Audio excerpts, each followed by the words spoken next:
Good morning, Namaskar, learned viewers of Analytica Ayurveda.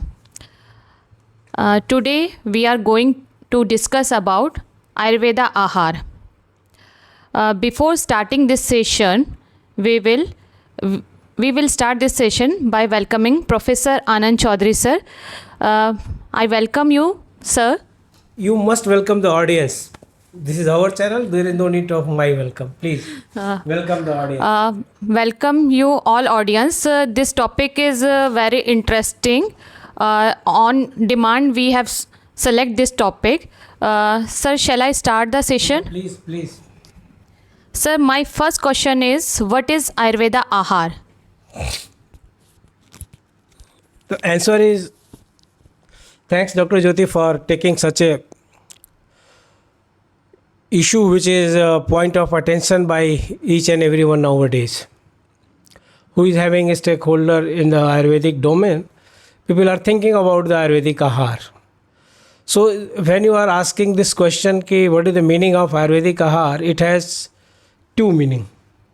Yes, One, before 5th May 2022, 4th May, that is our classical definition of Ahar, where Maharishi Kashyap said that the Ahar is the best Aushadhi, Mahaushadhi, right? That is the one definition of Ahar as per the Ayurvedic classics. And now the 5th May and the 2022 onwards, the legal definition of the Ayurvedic Ahar. And in the terms of the Ayurvedic nutraceutical. And more than that, if you think what is the Ayurvedic Ahar in a broader canvas, then just go to the 10th August 2008 notification of the Rule 158B. Then there is the Balya Poshak. So many things are just intermingled with each other, and there we have to make the clarity which Ayurvedic Ahar we are going to discuss. The Ayurvedic Ahar of the 5th May 2022, or the Ayurvedic Ahar of the whole Ayurveda classical doctrines, or the Ayurvedic Ahar of the Rule 158B, Ayurvedic portion, like that.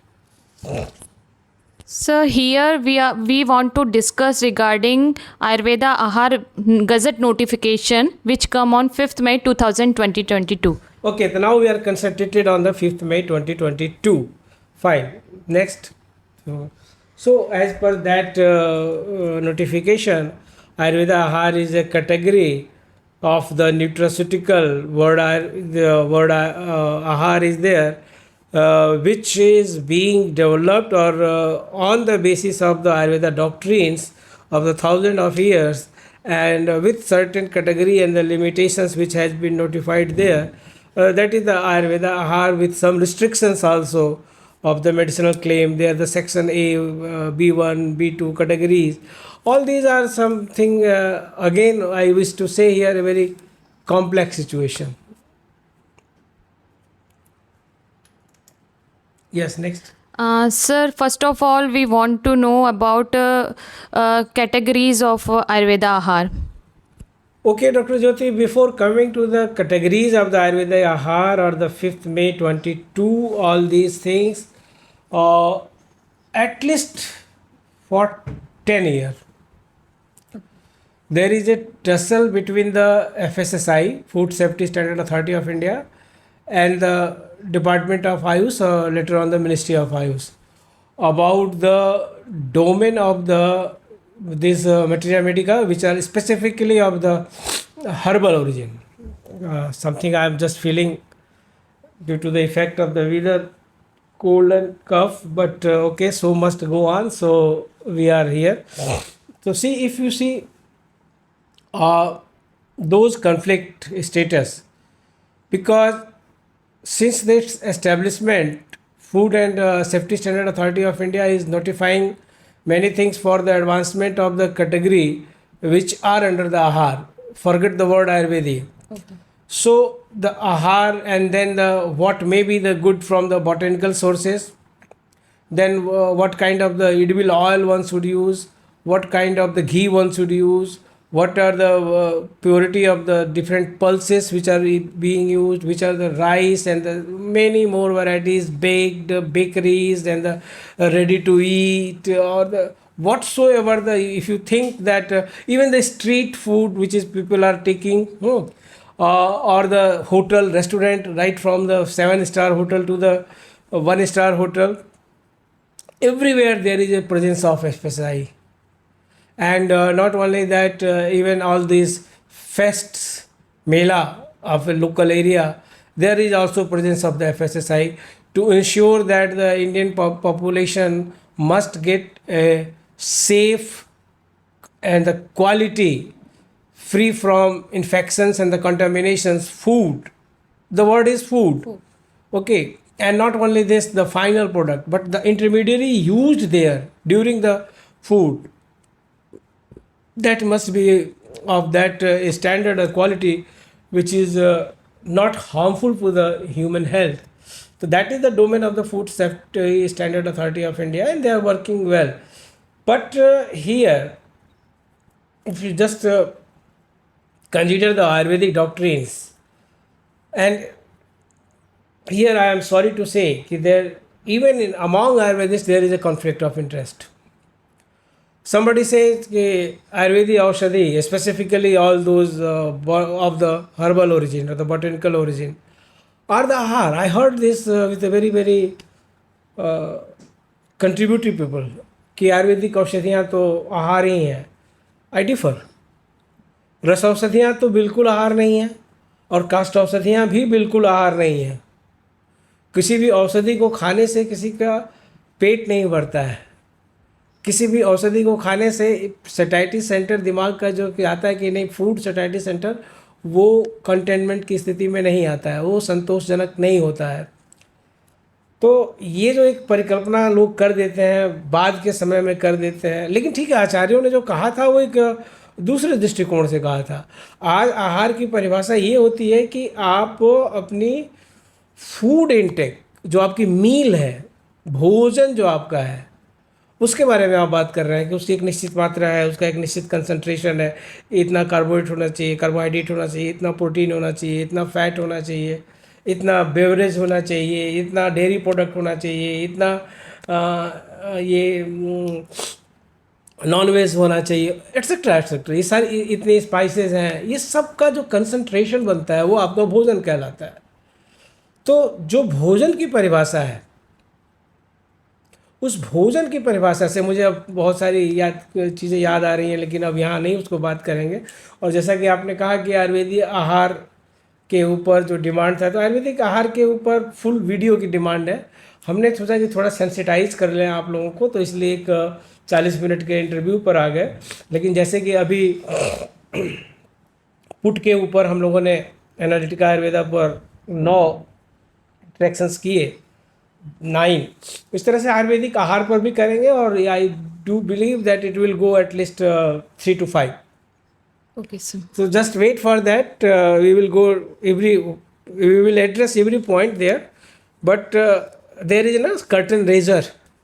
So this interview, Dr. Jyoti, is the curtain raiser on the Ayurvedic Ahar, what we are going to discuss in our daily Wednesday or Friday evening 6 under the title of the Brush the Bushes. Yes. We will take up the Ayurvedic Ahar in a very elaborative way. But since the public is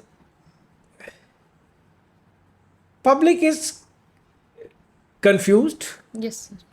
administrators are annoyed, manufacturers are having catch 36 position, so no one is happy with the notification of the 5th May 2022. Everyone is having its own kind of reservation. How it happened, I may say that here is a sense of hurry to notify it, Okay, sir. because since last more than 1 decade this conflict is going on. There are task force made by the FSSAI to solve the issue because for example आंवला, तो आंवले के ऊपर पूरा अधिकार FSSAI ले रही थी। आयुर्वेदिस्ट कहते थे कि नहीं, जब आंवले की रसायन बनेगा तो हमारा है और आपका आंवले का मुरब्बा है, आंवले की चटनी आपकी है, लेकिन उस आंवले से च्यवनप्राश बनेगा तो आयुर्वेद है। इस तरीके से अर्जुन के लेकर के भी वो एडिबल ऑयल पर अपना सारा नोटिफिकेशन करने लगे थे, सब कुछ उनके कंट्रोल में। तो यहाँ लोगों ने कहा कि हम आयुर्वेदिक लोगों ने कहा कि भाई तिल तेल से हम स्नेह कल्पों का निर्माण करते हैं और भी जगह पर लगाते हैं, तो तिल तेल हम आपके स्टैंडर्ड से लें, जो आपने स्टैंडर्ड जारी किए हैं एडिबल ऑयल वाले, या तिल तेल हम अपने आयुर्वेदिक स्टैंडर्ड से लें अपने स्नेह कल्पों को बनाने के लिए। तो ये बहुत सारे पॉइंट्स पर हम लोगों ने 15 साल डिफरेंस ऑफ ओपिनियन रखी है। किसने? Department of Ayush, ministry of Ayush ने और FSSAI ने। ये कुछ इसी तरीके का है कि वो फाइटो फार्मास्यूटिकल वाला हिसाब किताब, कि फाइटो फार्मास्यूटिकल पर CDSCO आगे बढ़ती गई, 2015 में नोटिफिकेशन कर दिया, और फाइटो फार्मास्यूटिकल पर मिनिस्ट्री ऑफ आयुष आज भी अपोज करती है, हम लोग भी अपोज करते हैं। मतलब मिनिस्ट्री ऑफ आयुष तो हम ही लोगों की आवाज़ है, तो हम लोग भी उसको अपोज करते हैं। अभी मुझे कल ये जानकारी मिली है कि 1200 करोड़ रुपए सैंक्शन हुए हैं IIT गुवाहाटी के लिए under the project Virag to develop the phyto pharmaceutical. तो इट इज़ लाइक दैट कि एक बिना हम तो नहीं सुनेंगे जी। हाँ, एक होता है ना कि एक कहावत है कि सभी पंचों की बात सिर माथे पर, बट पनाला वहीं गिरेगा। एक कहावत है हिंदी में कि एक डिस्प्यूट था कि नाली का पानी कहाँ जाएगा, तो जो मालिक बोला कि जो पंच लोग बैठे हुए हैं उनकी सभी बात स्वीकार है, उनकी बात सिर माथे पर, लेकिन मेरी नाली यहीं से जाएगी। ठीक है, तो यही हाल है। हम आयुर्वेदिक आहार के लिए कुछ भी कहें, FSSAI अपने तरीके से चलेगी। हम फाइटो फार्मास्यूटिकल के लिए कुछ भी कहें, CDSCO अपने हिसाब से चलेगी। तो हमारी बात नक्कार खाने में तूती की आवाज़ की तरह से आ जाती है। जैसे कि ये CHO वाला इशू चल रहा है, चूँकि हम लोग पब्लिक फोरम पर बात करते हैं, तो अभी शायद इस पर और बात भी होगी कि BSc nursing is equivalent to BAMS CHO पर। तो अब याद आ गया तो बोल दे रहा हूँ यहाँ पर कि ये चीज़ें इस तरीके से है कि हमारी आवाज़ सुनी जा रही है। बहुत परिवर्तन हो चुका है पिछले 9 साल के शासनकाल में, फिर भी राजा के स्तर पर तो परिवर्तन है। माननीय प्रधानमंत्री महोदय के विचारों में तो अंतर है, वो आयुष आयुर्वेद को बढ़ोतरी तो देना चाहते हैं, लेकिन जो नीचे उनके जो शासक वर्ग है, और एक चीज़ उनको जो कह दिया जाए कि जो ब्यूरोक्रेट्स हैं, टेक्नोक्रेट्स नहीं, ब्यूरोक्रेट्स, और ब्यूरोक्रेट्स तो है ही हैं, लेकिन एक और जोड़ दें जो टेक्नोक्रेट्स, जिनके पास की क्वालिफिकेशन एलोपैथिक की है, तो उसमें से 10% ही हमारे लिए सपोर्टिव है। 90% तो हमसे सौतिया डाह रखते हैं। शब्दों का चयन बड़ा संभाल के करना चाहता हूँ, लेकिन कुछ शब्द ऐसे होते हैं जो कि एकदम रिफ्लेक्ट कर देते हैं पूरी बात को, है ना। तो एक जो शब्द है सौतिया डाह, वो एलोपैथ वालों को हम लोगों से है 90% को, तो वो 10% उसमें से सपोर्टिव होते हैं, जो साइंस को समझते हैं, बातों को मानते हैं, आगे बढ़ने के कि इंटीग्रिटी वे में हम चल सकते हैं, लेकिन 90% नहीं। और ब्यूरोक्रेट्स में तो ये रेशियो और ज़्यादा ख़राब है, वहाँ तो और 2-3% हैं जो कि प्रमोट करते हैं। अब ये ठीक है कि इस समय इंडियन नॉलेज सिस्टम की बात चल रही है, UGC प्रमोट करने की इंडियन नॉलेज सिस्टम चलेगा, और 6 जगहों पर ट्रेनिंग चल रही है, हर कोर्स में ये चीज़ें आएंगी BSc MSc में। लेकिन अब मैं फिर से मूल मुद्दे पर आता हूँ। मूल मुद्दा ये है कि आयुर्वेदिक आहार को भी ऐसा बना दिया गया है जिससे कि जल्दीबाजी थी, करने की जल्दीबाजी थी, क्योंकि बहुत अच्छे अच्छे लोग थे जिनका बहुत बड़ा सम्मान है, और सभी लोग करते हैं जो इसमें शामिल थे, इसको लाने में उनका बहुत बड़ा योगदान है। सभी के सभी बधाई के पात्र हैं RAV के साथ, और जो है, और वो भी जो शीर्ष लीडरशिप है हमारी मिनिस्ट्री ऑफ आयुष के सेक्रेटरी साहब और FSSAI के CO साहब, बैक 5 साल उन्होंने कहा कि अच्छा चलो लड़ाई झगड़ा छोड़ो, कुछ बीच का रास्ता निकालते हैं। तो लड़ाई झगड़े में 15 साल से इशू चल रहा था, लेकिन जो बीच का रास्ता निकला उसमें ऐसा निकला कि किसी को कुछ मिल नहीं रहा उसमें अभी, न तो एफएसएसआई को मिल रहा है, ना आयुर्वेद को मिल रहा है। तो स्थिति ये हो गई है, प्रोसीजर्स इतने टिपिकल हो गए हैं कि उलझ करके लोग रह गए हैं। अभी थोड़े दिनों पहले, 2 महीना हुआ होगा, एक क्लेरिफिकेशन आया कि, और बड़ा इजी क्लेरिफिकेशन आया, मैन्युफैक्चरर्स को तो थोड़ी राहत हो गई होगी, शायद ये आपको अगला क्वेश्चन भी हो सकता है, लेकिन मैं अभी बोले दे रहा हूँ कि उनको ये था कि अगर आप आयुर्वेदिक मेडिसिन के मैन्युफैक्चरर हैं और अगर आपको एफएसएसआई के अंतर्गत उनसे लाइसेंस लेकर के कोई आयुर्वेदिक आहार बनाना है, उनके पैरामीटर्स पर, उनका जो गजट नोटिफिकेशन है मई 22 वाला, तो आपको एक सेपरेट प्रीमाइसेस की ज़रूरत पड़ेगी। लेकिन अभी 2 महीना पहले उस पर क्लेरिफिकेशन आ गया, तो मैन्युफैक्चरर्स के लिए बड़ी राहत की बात है कि नहीं, अगर आपके पास लाइसेंस है और आप आयुर्वेदिक मेडिसिन बना रहे हैं, तो अगर आप उन शर्तों को पूरा करते हैं, उन डायमेंशंस को पूरा करते हैं, उन पैरामीटर्स को पूरा करते हैं, तो आप एफएसएसआई के लाइसेंस के हिसाब से आयुर्वेदिक आहार भी उसी प्रीमाइसेस में बना सकते हैं। तो it's a good policy and it has created 60-70% obstacle of the manufacturers, but still there are some there are obstacles, and it may be your question. Yeah, so why should I speaking like a class? If it is the interview, then you just raise the question, and I hope yes there is a question of this kind from your end. Yeah, next please. Sir, I have some questions which our viewers send us. They have some confusions regarding some points. Yeah. I want to ask that questions also from you. Yeah, please. Sir, my first question, in one category there is a word botanicals. What is the exact meaning of the word botanical here? The exact meaning of the botanical in the terms of the science, in the terms of the pharmacy subdivision of the science, and in the terms of the botany, anything which is produced from the botanical substance means vegetation, that is the botanical, right? So anything if it is having a source of origin from the botany, I mean vegetation, वनस्पतियों से जो चीज़ निकाला जा रहा है वो botanical है। Simple है। इसी में एक जैसे कि बहुत सारी चीज़ें पता नहीं क्यों याद आते रहती हैं, तो आज आती हैं तो बोल रहा हूँ, आप लोग झेलिए, ठीक है। एक रेफरेंस आया था 2008-10 में, उसके भी पहले आया था जब ये फाइटोफार्मास्यूटिकल की रचना चल रही थी, 2015 में आने के पहले एक टर्म आता था BRS और PRS। ये CDRI लखनऊ इसको प्रोपोगेट कर रही थी, वहाँ पर जो फाइटोफार्मास्यूटिकल के लिए भी डॉक्टर नित्यानंद कमेटी रिकमेंड की थी, यहाँ भी भारी भारी कमेटियाँ हैं आयुर्वेदिक आहार में भी। तो फिर से मैं एक स्पष्ट कर दूं कि मैं आयुर्वेदिक आहार की कर्ता धर्ताओं को, जिसमें से कि वो उन्होंने पब्लिक डोमेन पर रखा था कि कोई भी उसमें अपनी ओपिनियन दे सकता है, आरएबी के साइट पर ये रहा था 1 महीने, और उसमें बहुत सारे लोगों ने दिया भी होगा।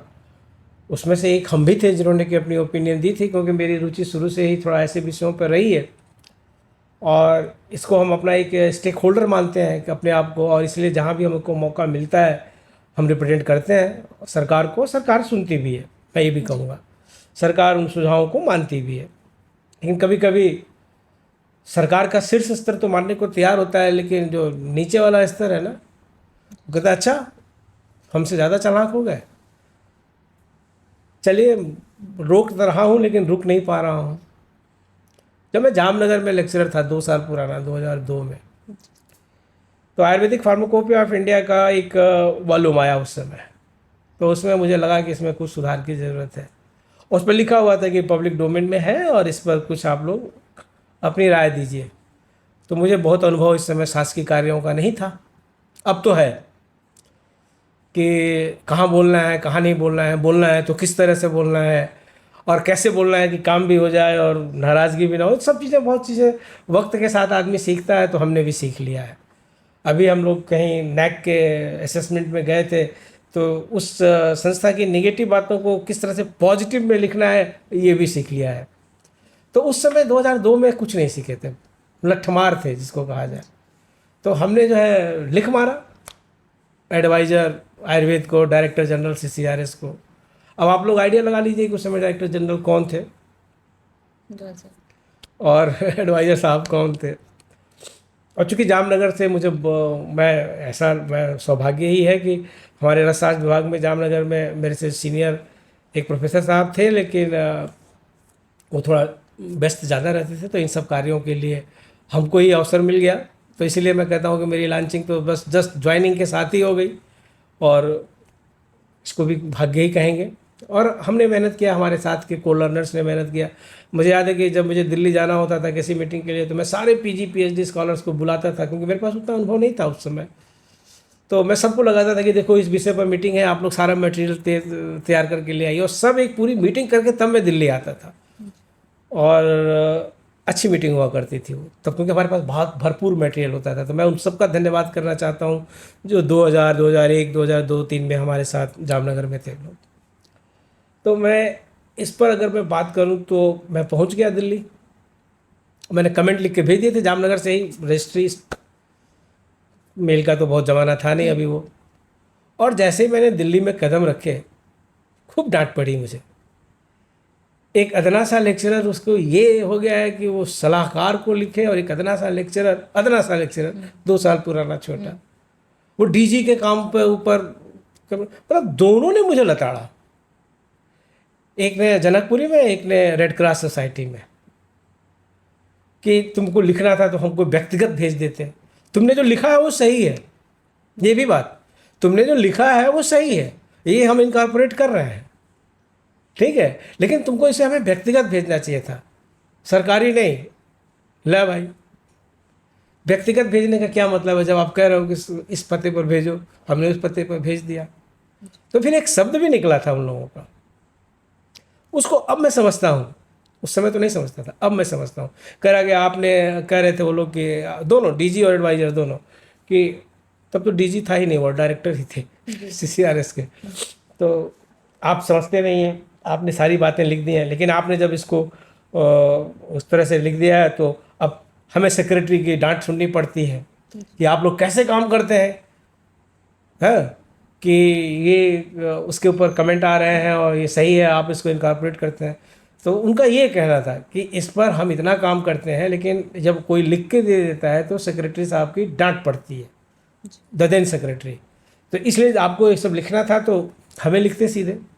तो ठीक है, सीखे धीरे धीरे, ऐसे ही लिख दिया करते थे, ऐसे ही कुछ लिख दिए थे। तो हमारे वाइस चांसलर साहब भी नाराज़ हो गए थे, कुरूप साहब। वो एक एग्ज़ाम चल रहा था, तो ऐसे मुझे दिखाया कि मीट में दिस दे, तो गए तो बोले कि ये जो तुम लिखे हो कि डिफेंस सर्विसेज में आयुर्वेद आना चाहिए।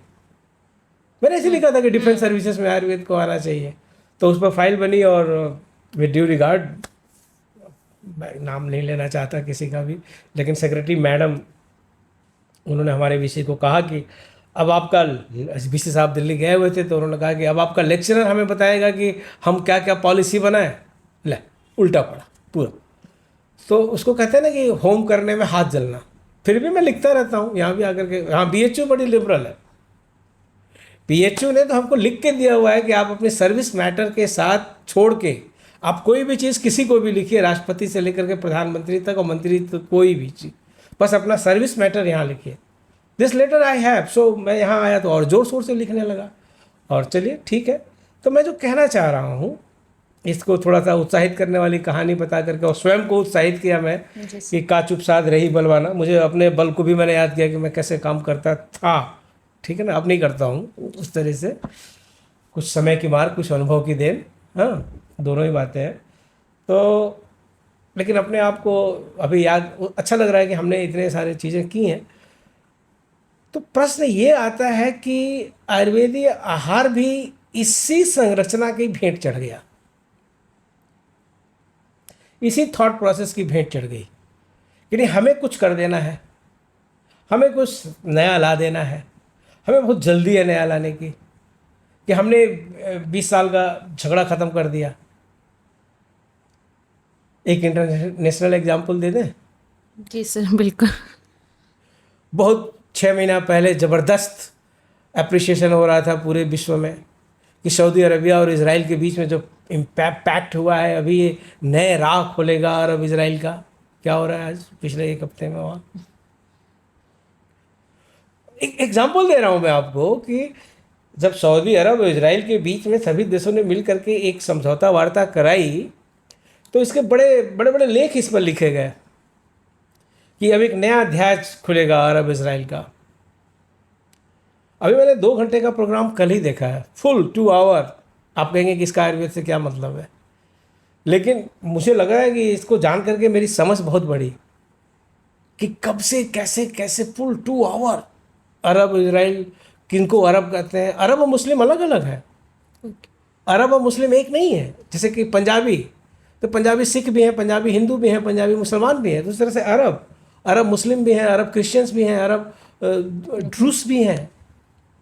तो वो चलिए, तो मैं थोड़ा सा इसको वो ले आ रहे हैं हम कि कितना वाहवाही हुई थी, लेकिन जड़ तो जड़ में थी ना, अंत में फूटा। आज इजराइल और अरबियन कंट्रीज़ और हमास और मोसाद ये सब हो रहा है 1 हफ्ते से। अब तक का शायद विश्व का सबसे बड़ा युद्ध हो गया। तो मैं ये नहीं कह रहा हूँ कि आयुर्वेद आहार पर बहुत कुछ सेलिब्रेट हम लोग किए, लेकिन कुछ निकला नहीं उसमें से। तो आपका जो प्रश्न था कि बॉटेनिकल्स, देखिए इस पर हम आपको कहाँ से कहाँ ले आए, पूरा दुनिया घुमा दिया मैंने आपको, है पश्चिम एशिया की शांति वार्ता से उठा करके, और एक नए नए लेक्चरर को क्या सीखना चाहिए और कैसे बात करनी चाहिए मैंने आप बीती सुनाई। क्योंकि देखिए जो भी हमारे व्यूअर्स हम लोग को देखते हैं उनका समय बहुत महत्वपूर्ण है, तो हमें अपने अनुभवों को भी बताना चाहिए। तो मैं आज आपको ये बता रहा हूँ कि लिखने का तरीका सीख लीजिए कि सरकार को कैसे लिखते हैं, और जिससे कि सांप भी मर जाए और लाठी भी न टूटे। ठीक है, तो और ये नहीं कि मेरी तरह से डांट सुन करके ही सीखिएगा। मुझे तो 2002 में एडवाइज़र साहब ने भी डांटा और डायरेक्टर साहब ने भी डांटा था CCRS के, कि अपने से लेक्चरर को कि अरे लिखे तो ऐसे क्यों लिख दिए कि सेक्रेटरी की नज़र में गया और हम लोगों ने डांट सुनी। तो यही हाल आयुर्वेदिक आहार का भी हो गया। आयुर्वेदिक आहार पर कोई कुछ बोला नहीं, जो कमेंट्स आए। तो आयुर्वेदिक आहार पर अब चीज़ें चलती रहीं और आज जब इम्प्लीमेंट हो गया है तो इस तरीके से एक कॉन्फ्लिक्ट हो गया है कि कुछ इसमें से निकल रहा ही नहीं है। अब एक अमेंडमेंट हुआ, तो अब देखिएगा आयुर्वेदिक मैन्युफैक्चरर्स हैं जो मेडिसिन बनाते हैं वो आयुर्वेदिक आहार अब बनाएंगे। लेकिन इसमें कितना समय लग गया? 2 साल का लग गया, मई 22 से मई 24, ठीक है ना। तो अब धीरे धीरे रास्ते खुल रहे हैं, और अभी एक इसमें भी काम चल रहा है कि जो शेड्यूल ए में जो किताबें नोटिफाइड है इस गजट में, उसमें कुछ और जोड़ा जाए कि घटाया जाए। उसके ऊपर भी Jaipur NIA DU national institute of Ayurveda deemed university वो काम कर रही है कि किस तरीके से कौन सी किताबें होंगी और कौन सी किताबें यहाँ पर नहीं होंगी। उसके ऊपर ये रहा शेड्यूल ए में, ये इस तरीके से कितनी है books? 71 books are there. 71 books है। तो इनमें घटनी चाहिए कि बढ़नी चाहिए, इसके ऊपर लेकर के विचार विनिमय हो रहा है। और मुझे लगता है कि देखिए भारत का संविधान बना था ना जी सर, अब तक कितने अमेंडमेंट हो गए? तो अमेंडमेंट्स तो होते रहते हैं, इसमें कोई बुराई नहीं है। जी सर, बिल्कुल, है ना, जैसी ज़रूरत पड़ती है उसके हिसाब से अमेंडमेंट होते हैं। तो आयुर्वेदिक आहार पर भी अमेंडमेंट होंगे, अभी और होंगे। लेकिन वही मैं फिर से कह रहा हूँ कि मेरी बात को सही तरीके से समझिएगा, सही पर्सपेक्टिव में समझिएगा। आप सब लोग जिन्होंने आयुर्वेदिक आहार का नोटिफिकेशन बनाया from both hand, FSSAI and RAB, राष्ट्रीय आयुर्वेद विद्यापीठ, दोनों लोग बधाई के पात्र हैं। दोनों लोगों ने बहुत मेहनत की है और इसको हम लोग आपकी प्रशंसा करते हैं। लेकिन अब ये चीज़ें जब आ जाती हैं तो समय के साथ बदलता है। आज देखिए कितने सालों बाद भारतीय दंड संहिता बदल रही है ना। तो अमेंडमेंट्स तो इसी के साथ आते हैं। अब बॉटेनिकल से अभी तो मतलब सिर्फ इतना है कि जो वेजिटेशन से मिले वही है, उसी से आयुर्वेदिक आहार बनाना है। okay. Sir, it means we should not use Ayurvedic drugs, means formulations and mineral and metals, etc. देखिए डॉक्टर डॉक्टर ज्योति, इसमें सीधी सी बात है, ये आयुर्वेदिक आहार है, ये आयुर्वेदिक ड्रग्स नहीं है। ओके, तो आयुर्वेदिक ड्रग्स तो इसके परव्यू में है ही नहीं है। ये सिर्फ आहार के परव्यू में है। और जो आहार है, आहार में आप बर्फी खाते हैं, सोने की बर्फ पे खाते हैं ना। यस सर, चांदी, अरे नहीं सोने पर भी खाइए, क्या बात है। अभी G20 में सब लोगों को खिलाया गया था ना चांदी के बर्तनों में और सोने के बर्तनों में। तो बातें चलती रहनी चाहिए ना। तो आप चांदी के वर्क की बर्फी खा लेते हैं, आहार आपका बर्फी था, चांदी थोड़े था, ठीक है ना। वर्क निकाल के हमने रख दिया। तो जो आपका एक प्रश्न है कि आयुर्वेदिक ड्रग्स, तो आयुर्वेदिक ड्रग्स को ये जो मई 2022 का नोटिफिकेशन है, वो आयुर्वेदिक ड्रग्स को आयुर्वेदिक आहार नहीं मानता है। Okay sir. तो जब आयुर्वेदिक ड्रग्स को आयुर्वेदिक आहार ये नहीं मान रहा है, तो आप जो इशारा कर रही हैं, जी सर। चूँकि आपका रसशास्त्र के प्रति दायित्व है और आप रसशास्त्र की शोध छात्रा हैं, रसशास्त्र में आपका स्टेक होल्ड, आपका शेयर है, ठीक है ना। तो रसशास्त्र के विकास के साथ हमारा आपका विकास जुड़ा हुआ है। तो अभी उसकी चिंता मत करिए। अभी हमारी लौ भस्म और स्वर्ण भस्म और हमारे जो रसौषधियों के फार्मूलेशन है, आपका सारा वही था। तो वो अभी आयुर्वेदिक आहार की श्रेणी में तो बिल्कुल नहीं आएंगे, मैंने 20 मिनट पहले ही कहा, ठीक है। और रही बात ये कि आयुर्वेदिक फार्मूलेशंस, आपका सीतोपलादी चूर्ण, चाहे त्रिफला चूर्ण, चाहे व्याघ्री हरित की या कोई भी चीज़ है, चाहे आसव वरिष्ठ, ये आहार नहीं होंगे, बिल्कुल नहीं होंगे। एक वो देखिए, वो जो आहारी औषधि है, एक जो उस समय की जो शास्त्र लेखन की शैली थी ना, वो उपमा वाली थी। उपमा अलंकार में दिया जाता था, ग्रहणी कपाट रस, जैसे सिंह की धाड़ से हाथियों का झुंड भाग जाता है, ऐसी सब है ना। तो एक लिखने का तरीका था। और आज भी देखिए कितनी लच्छेदार शैली में लोग भाषण देते हैं, ठीक है। तो भाषा का इम्पैक्ट है वो। तो आयुर्वेदिक औषधि, चाहे वो काष्ठ औषधि हो, चाहे रस औषधि हो, कभी भी आयुर्वेदिक आहार नहीं है, मैं ऐसा मानता हूँ। Okay sir.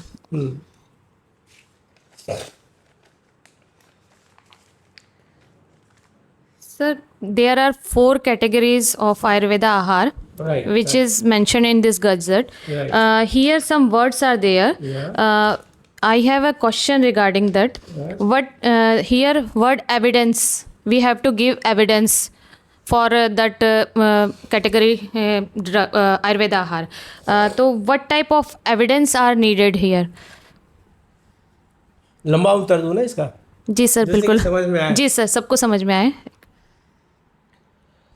देखिए डॉक्टर ज्योति, ये बात ये आती है कि हम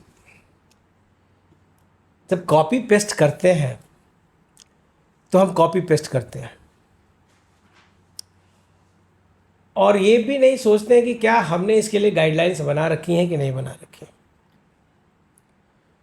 होता ये है कि जब आप एलोपैथी की ड्रग्स को ले करके आयुर्वेदीय ड्रग्स की गाइडलाइन बनाएं, या जो फूड न्यूट्रिशन जो थोड़ा सा, अब उसमें एलोपैथी आयुर्वेदा क्या करना, लेकिन जो एक न्यूट्रास्यूटिकल का जो कन्वेंशनल कॉन्सेप्ट है, उसके आधार पर जब आपने ये गाइडलाइंस बनाई, तो वहाँ एविडेंस, कहाँ? एलोपैथी और मॉडर्न साइंस में वहाँ एविडेंस डिफाइंड है कि क्या एविडेंस है, वहाँ सेफ्टी डिफाइंड है कि क्या सेफ्टी है, वहाँ प्रूफ ऑफ इफेक्टिवनेस डिफाइंड है कि हाउ टू गेट दैट, उसके प्रोसीजर्स प्रोटोकॉल डिफाइंड है।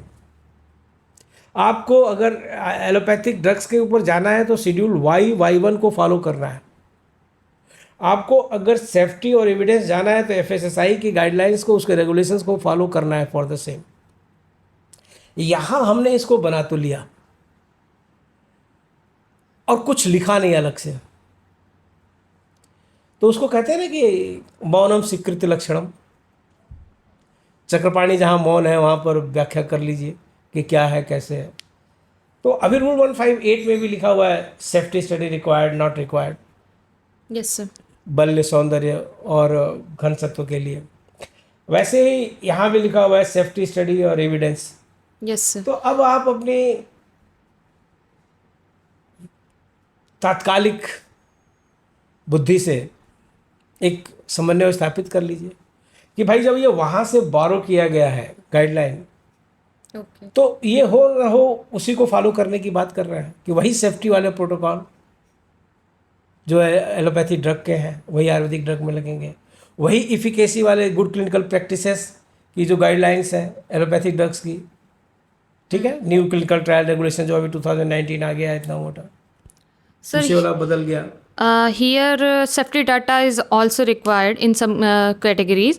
So we should take which type of guidelines for safety data generation. I want to know about whether it will be OECD guideline or other guidelines which we follow. Yeah, CCRS guideline. See, here CCRS guidelines will not appropriate. CCRS guidelines is for Ayurvedic drugs. Okay. Right? And OECD guideline? Here OECD guidelines is required.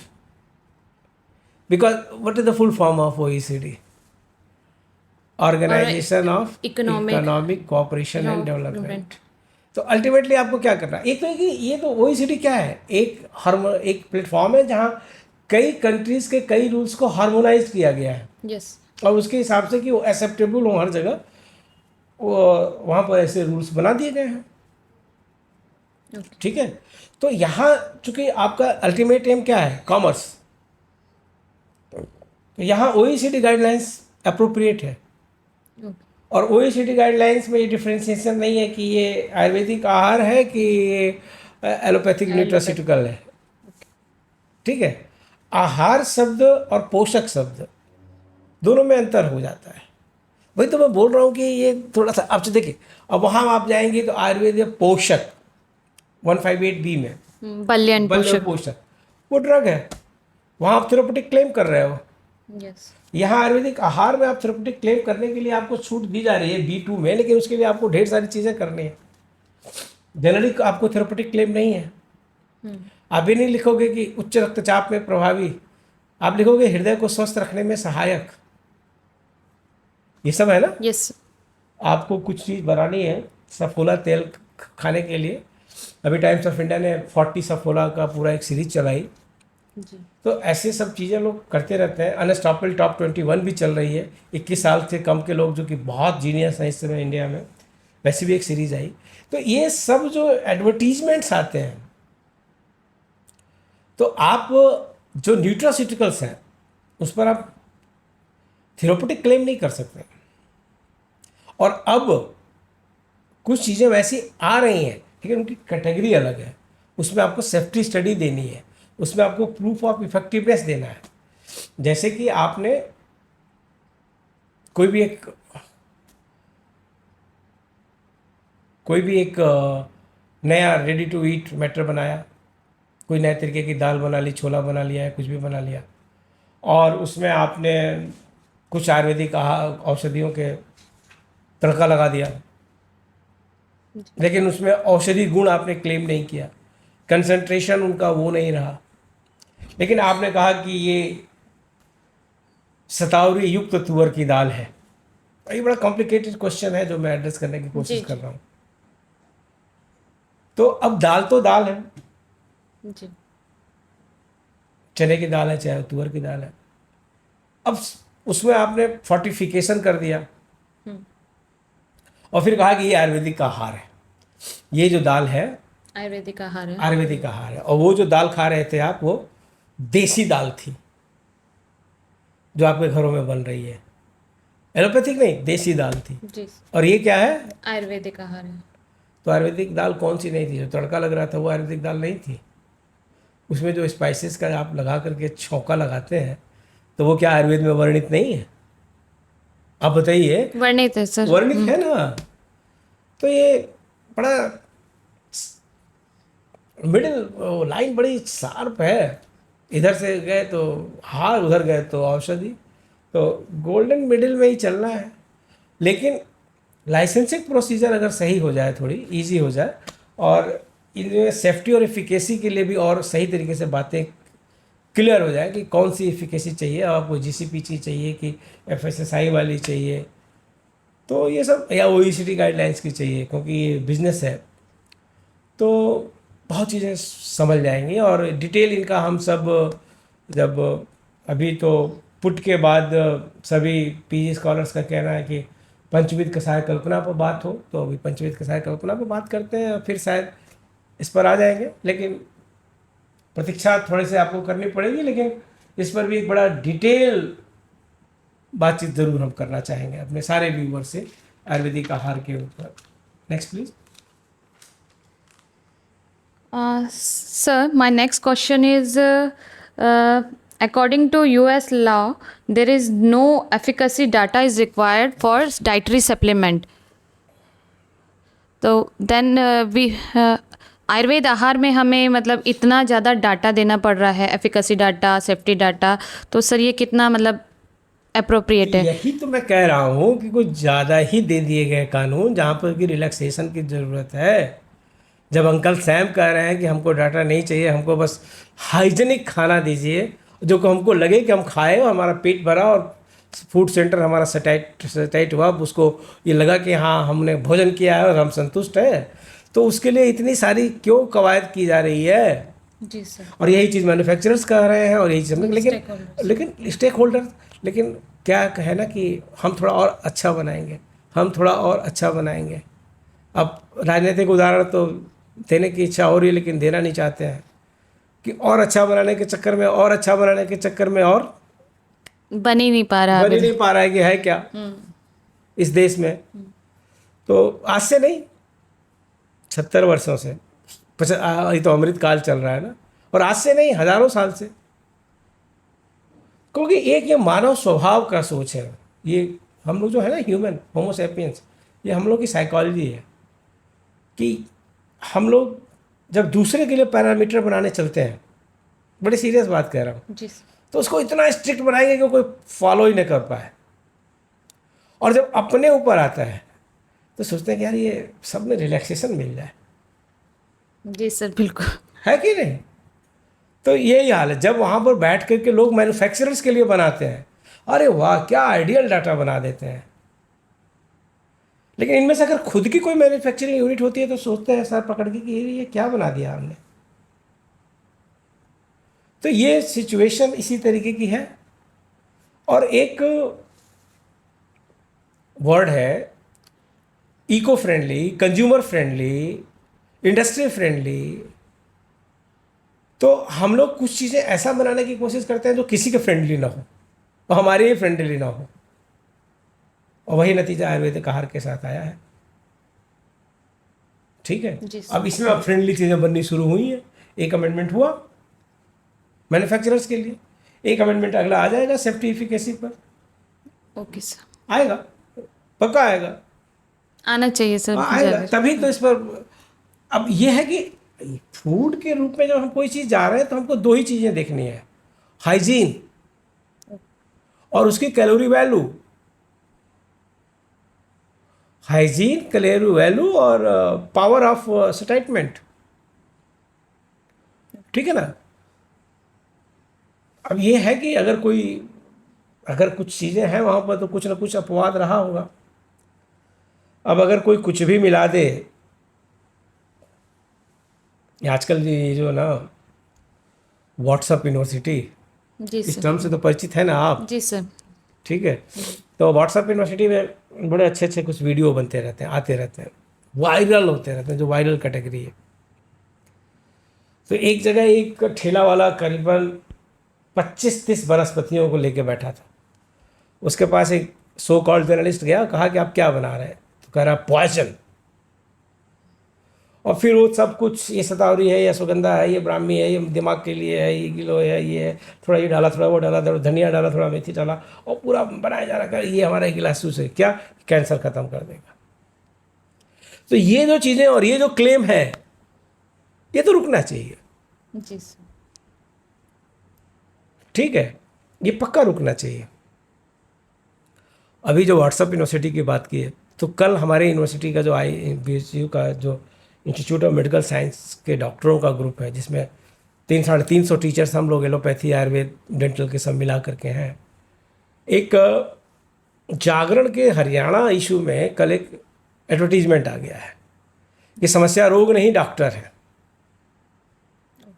और कोई उनका नाम नहीं लूँगा, किसी क्यों प्रचारित करें, किसी नाम लेने का मतलब होता है कि आप उनको रिकॉग्नाइज कर रहे हैं, उनका नाम भी नहीं लूँगा, आप लोग देख लीजिएगा। तो वो एक कोई है वैद्य जी, वो अपने आप को दिए पड़े एडवर्टीजमेंट। अभी बाबा रामदेव से उनको सबक नहीं मिला कि किस तरीके से उनको माफ़ी मांगनी पड़ी। IMA वालों ने मुकदमा किया तो कैसे उन्होंने माफ़ी मांगी और सुप्रीम कोर्ट में जा कर के खींचे गए। तो इन्होंने भी कल एडवर्टीजमेंट दिया है ठीक है। अब वो एडवर्टीजमेंट जब पूरे वायरल हो गया सारे एलोपैथी के समूह के बीच में और यहाँ भी आया, तो थोड़ा सा उत्तर हम लोगों ने उनको दिया कि सरकार इन चीज़ों को प्रोत्साहित नहीं करती है जी। लेकिन सरकार के भी सामने कुछ मजबूरी आ जाती है, तो उसके चलते नियम कानून बदले जाते हैं। तो ये जो सेफ्टी और इफिकेसी जो मांग ली गई है आयुर्वेदिक आहार के लिए, ये एक बहुत बड़ा रोड़ा है। जी। होना चाहिए था हाइजीन और कैलोरी वैल्यू और प्रॉपर कंपोजिशन, लेकिन अब फिर आप कहें कि जब प्रॉपर कंपोजिशन कैसे पता चलेगा अगर सेफ्टी नहीं होगी तो उसके लिए भी बात है कि जो चीज़ है उसके लिए यूरोपियन यूनियन भी कहती है, यूएस भी कहता है, एफडीए भी, सभी लोग कहते हैं कि अगर वो घटक, अगर वो इंग्रेडिएंट आपके पेरिफेरी में 30 साल 15 साल से है और उसकी कुछ चीज़ें रिपोर्टेड नहीं है तो वो सेफ़ है। फिर अगला सवाल आप हमसे ही पूछिएगा, उससे पहले हम आपसे पूछ लें, इंटरेक्शन, हर्ब इंटरेक्शन, ठीक है, उसको कैसे जस्टिफाई करेंगे, तो वहाँ सेफ्टी चाहिए। तो कुल मिला करके ये है ना कि जो बन गया है वो ठीक है, लेकिन इसको थोड़ा सा लीनियंसी में लाया जाए जिससे कि इंडस्ट्री इसका उपयोग कर सके। फाइटोफार्मास्यूटिकल 2015 में आया, 2023 चल रही है, अभी 5 या 6 पाइपलाइन में है आईपी के एडिशंस में, और अब 1200 करोड़ रुपए का आईआईटी गुवाहाटी एक प्रोजेक्ट लिए तो कुछ ना कुछ तो निकालेगी जी। ठीक है ना। लेकिन यहाँ आयुर्वेद आहार में भी अभी एक अमेंडमेंट हो गया जी इंडस्ट्री वाला, अब निकलेगा, आएगा, निराशा दूर होगी। इतना बड़ा अच्छा सिंबल निकाला है, इतनी मेहनत की गई है एफएसएसआई और आरएबी के द्वारा, मतलब आयुर्वेदिस्ट लोगों के द्वारा, तो अच्छी चीज़ें आएंगी यहाँ पे। प्रारंभ में तो कहाँ दिक्कत नहीं आती है जी सर, बिल्कुल। अभी हर जगह आती है। और कोई सवाल? Sir, what is your opinion regarding restriction even on general health claims and advertisement? General health claim पर तो कोई रोक नहीं है। हमने अभी बताया ना कि हृदय के स्वास्थ्य के लिए लाभदायक है, इस पर तो कोई रोक नहीं Okay. Regarding advertisement, मानसिक स्वास्थ्य बढ़ाएगा, इस पर तो कोई रोक नहीं है। आपका पाचन तंत्र ठीक रखेगा, इस पर तो कोई रोक नहीं है। सिरोसिस ठीक कर देगा, इस पर रोक है। फैटी लीवर ठीक कर देगा, इस पर रोक है। कार्डियोमिगैली ठीक हो जाएगी, इस पर रोक है। अर्थराइटिस ठीक हो जाएगी, उस पर रोक है। जोड़ों का स्वास्थ्य ठीक रखेगा, इस पर कोई रोक नहीं है। शब्दों से खेलिए। okay sir.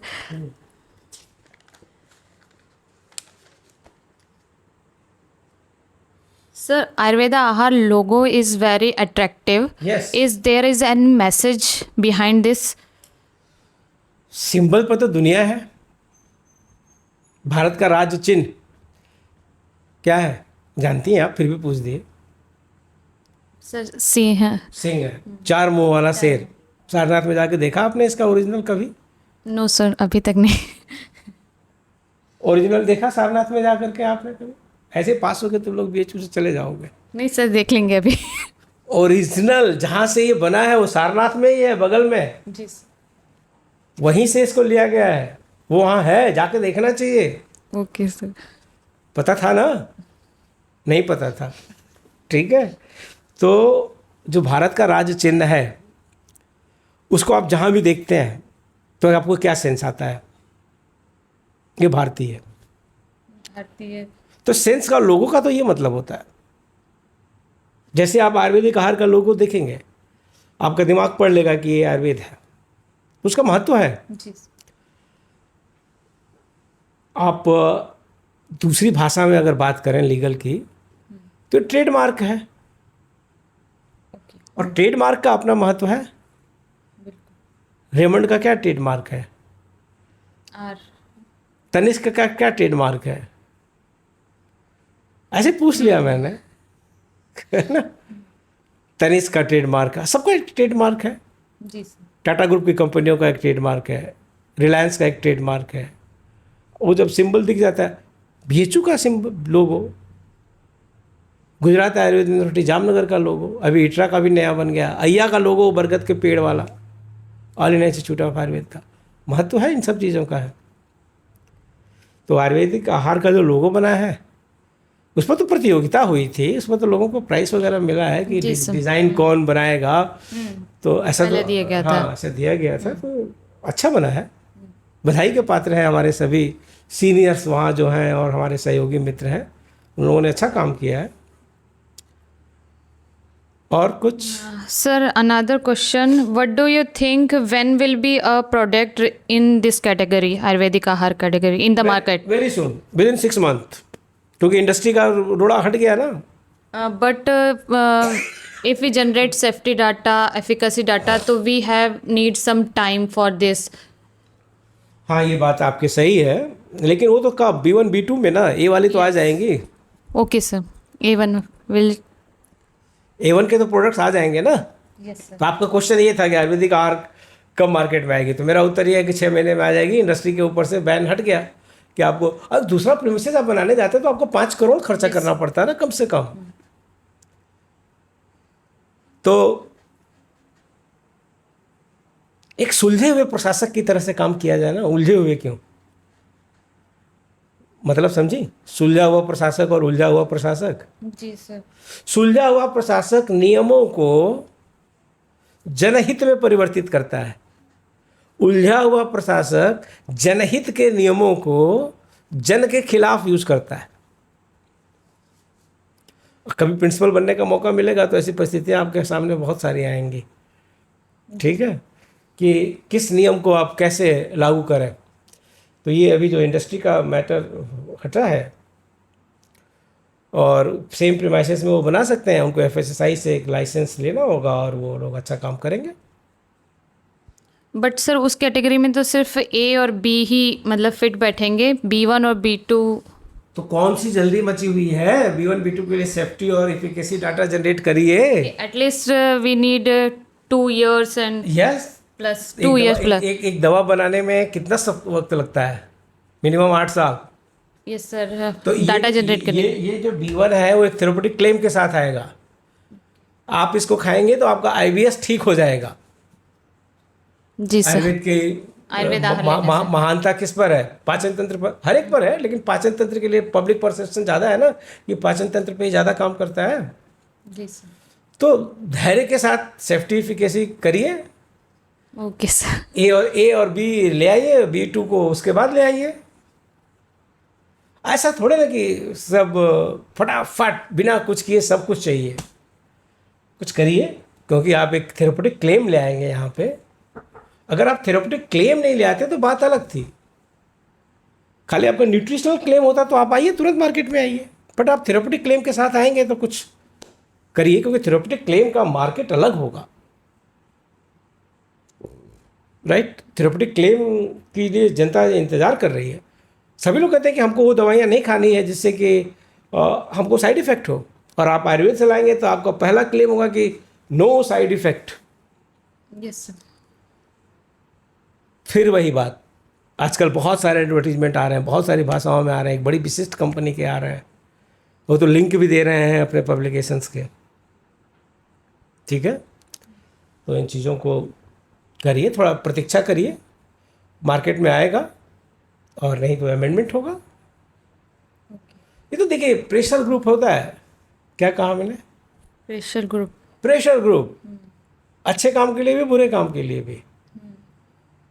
इस समय विश्व के रूस और यूक्रेन तो पीछे हो गया, वो तो साल भर से चल ही रहा था, वो तो क्रॉनिक हो गया।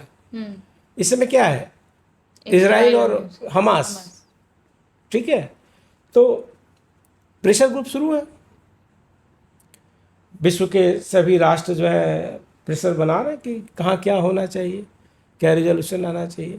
भारत में भी प्रेशर ग्रुप चालू है, किस मुद्दे पर, कहें को हम विदेश में जाएं उदाहरण देने, जातीय जनगणना, प्रेशर ग्रुप क्रिएट हो रहे हैं। जी सर। आपकी ओपिनियन अलग हो सकती है, मेरी ओपिनियन अलग हो सकती है, हमारे प्रोड्यूसर की ओपिनियन अलग हो सकती है कि जातीय जनगणना होनी चाहिए कि नहीं होनी चाहिए, लेकिन इस पर प्रेशर ग्रुप बन रहा है। जी सर। और इसमें कितने कितने सारे इंटरप्रिटेशंस हो रहे हैं। कोई कह रहा है कि भारत के लिए बहुत ही शानदार चीज़ है, कोई कह रहा है ये किसी खास वर्ग को बांटने के लिए है। Different different opinion.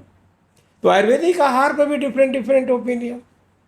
कभी कोई संतुष्ट हुआ है क्या? No sir. कभी किसी को मुकम्मल जहाँ नहीं मिलता, सुना है ना ये गाना? जी हाँ, जी। किसकी आवाज़ में है? Don't know. किसकी आवाज़ में है ये? पता नहीं। अच्छा ठीक है, गूगल बाबा से पूछ लीजिएगा, ओके सर। वो बता देंगे आपको। चलिए आगे। Sir my next question is can we get patent under Ayurveda Aahar category? बड़ा कठिन सवाल डॉक्टर ज्योति आपने पूछा। अभी तो हम आयुर्वेदिक औषधियों पर भी पेटेंट नहीं पा रहे हैं, लेकिन हम आयुर्वेदिक औषधियों पर पेटेंट पा भी रहे हैं। जी सर। ये डिपेंड करता है कि हम कितने चालाक हैं, कितने हम बुद्धिमान हैं।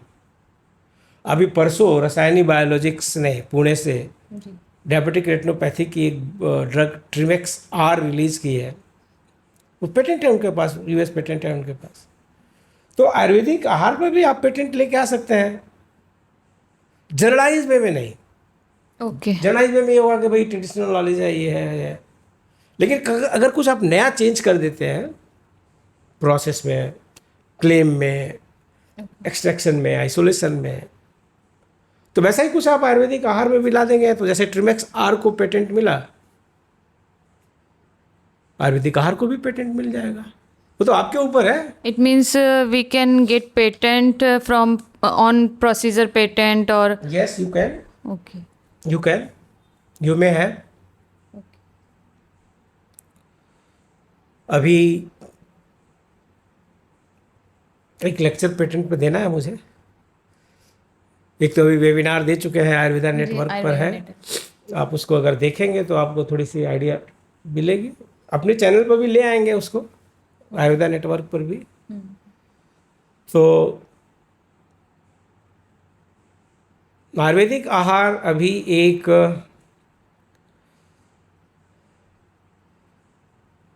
सैसवा अवस्था में आ चुका है, कॉन्सेप्चुलाइज हो चुका है, युवा अवस्था की तरफ बढ़ रहा है और निखरेगा। ठीक है, और कोई सवाल? No sir. तो आदरणीय दर्शकों का धन्यवाद करिए कि उन्होंने आपको सुना। और आयुर्वेदिक आहार पे हम लोग फुल वीडियो के साथ आएंगे, दैट में भी 3 to 5, और जल्दी ही आएंगे। अभी तो पंचविध कषाय कल्पना लेने जा रहे हैं पुट के बाद, उसके बाद इसको भी, या कोई और लंबी लिस्ट बना के रख दी है हमारे सभी लोगों ने। अभी कोई बोलता है कि शोधन पर लीजिए, कोई बोल रहा है कुपी पक्को पर आइए, कोई कह रहा है भस्म पर आइए। देखता हूँ, जब तक जान है, जहान है, सांस है, काम करते रहेंगे। ठीक है, तो पंचविध कषाय कल्पना शुरू करते हैं।